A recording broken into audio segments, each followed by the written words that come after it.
Just, what did you think palliative care was? Oh, it was the step before death. Okay. So you thought palliative care it's just the step before death. Mm-hmm. And when I met Dr. Purdue in the hospital, she explained, no, it's not. Palliative care is comfort care. It is the program that offers you absolute and total comfort at any given point in time. We're always there. Until you were. I want you to know that your doctor's not going to tell you. They're very busy people, in case you haven't noticed. You're going to find out about palliative care in other ways, but you also have to share it once you know about it, and you also have to share it once you experience it. You have to put it on your own Facebook page. You have to search it out, because nobody is just going to tell you. It's not a fun subject, but it's a subject that makes your life so much better, and it gives you a quality of life until you are ready to go that you otherwise wouldn't have had. Had I only been able to have palliative care for the 3 years prior to finding out that I was in the condition I was in, I think I would have made other decisions. It gives you that option to make decisions that you might not make if you don't know everything you learn from palliative care and the staff that's here. Can you tell me a couple of those things that you learned when you were under palliative care versus traditional? Oh, yeah. Most important thing I think that I learned about palliative care is that you're still alive. You're not dead yet. And they tell you straight, you're not dead yet. You know, and no, I can't tell you that you're going to go in 3 weeks or 4 weeks or 6 weeks or 6 months, or you've got a year left. What they do teach you is to live your life to the fullest every day until you don't do it anymore. Mm-hmm. Just like I wanted to go to the beach for that holiday with my grandchildren. Well, that was just like really so important to me. And I got so focused on that, and it does matter. And it still is, I'm grateful for that forever, for that holiday weekend.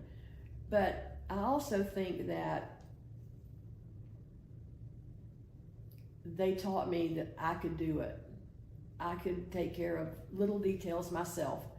And that I didn't have to be so careful about every little thing I did. I didn't have to be so tedious, that I was going to be okay. And if I wasn't okay, they were going to fix it. They were going to help me. And I've gotten lots of phone calls like that from nurses. Just saying, just checking in. How do you feel today? What's going on? Do you need anything? And I don't think you get that everywhere else. I know you don't get that everywhere else. Knowing that you're dying is a blessing. I don't know how to explain that, but if you don't know, you can't prepare. And when you do know, it gives you the luxury of making that phone call that you might not have ever made, of returning that book that's sitting on your shelf that you know you should have taken back a long time ago and you didn't. Not that the book's that important, but just the very act of going to see that person and returning the book is important. I have friends who are coming this weekend to visit and haven't seen them in 15 years. And it's something I would have put off probably if I didn't know I was dying. But because I am, and I know I am, when Gail called and said, hey, we're going to Mexico Beach this weekend, how about if we swing by there on our way back home? I would have said, well, can we do it another time? There may not be another time. And I said, yes, I would love to see you this weekend. I'll order the food. I don't cook anymore. It wastes my time. And so anything that is not of living value, I've stopped doing it. So Rex and Gail are coming this weekend, and I'm pretty excited about it. Yeah. The first thing I do when I wake up in the morning is, number one, I hate this pain pump, and I pray that Dr. Purdue is working on getting it gone because it's cumbersome. And the second thought is, Lord, thank you for letting me open my eyes. And thank you for another day. And Lord, help me make sure that I spend it wisely. Give me the strength and the energy to do this. What do you think is spending it wisely? I don't cook anymore. That's kind of simple. I want to hear. I just want to stay closer to you. I don't cook anymore. I mean, and I do work in the yard, but that's because it's my pleasure. I don't do it because it has to be done. I planted 5 rose bushes, but I did it because it was fun, not because the yard had to be finished this season because we did an addition last year. Things have become things that I want to do, or I'm spending time the way I want to spend it with the people with whom I wish to spend it. What are you? The anger is not about me. It's not about God letting me die now. The anger is about the things that, if I'm honest, it's about the fact that I didn't know about palliative care. It cost me something that I shouldn't have had to pay. Somebody somewhere should have told me that this was available, and they didn't. Did I look hard enough? No. So am I guilty? Yes, I probably am. Maybe I should have looked harder. But I think that for physicians who don't have, when you're stage 3, breast cancer, whatever cancer you have, you're gonna die. I mean, it's a given, okay? It's not a question of if, it's a question of when. And for a physician to not tell a patient that they need palliative care is wrong. Because palliative care isn't end of life care. Palliative care is comfort care while you're living. Yes, it is. But and the toll of the disease is very uncomfortable. Oh yeah. And the toll of the medication and the curative things is very uncomfortable.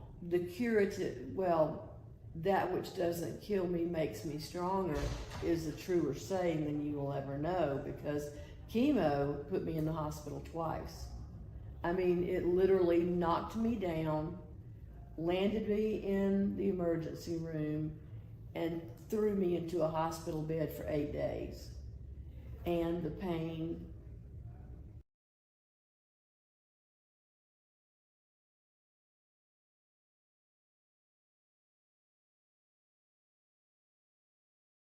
Oh yeah, under palliative care, she could have taken care of my pain. I would have been there fewer days, and I would have been able to go home, not wasted time in that hospital bed.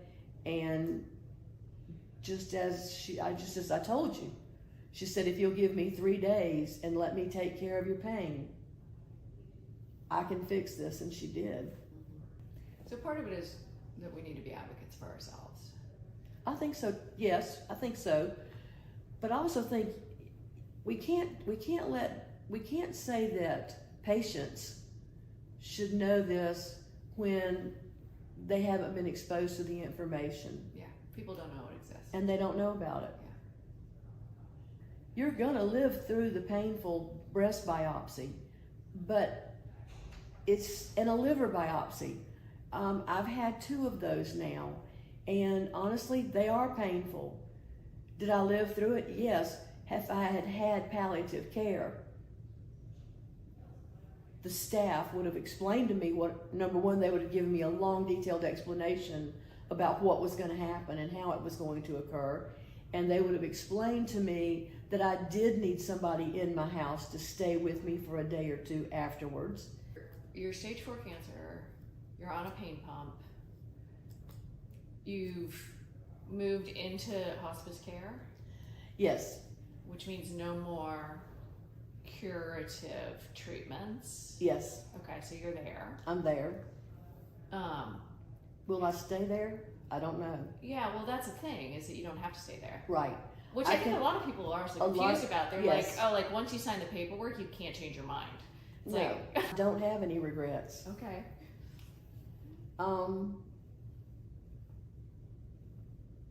I don't have any regrets. Okay. I spent a large part of my life doing animal rescue, and I'm glad I did it. I spent a lot of time with my children and grandchildren. I'm glad I did it. I retired at the ripe old age of 40, and I don't regret it. I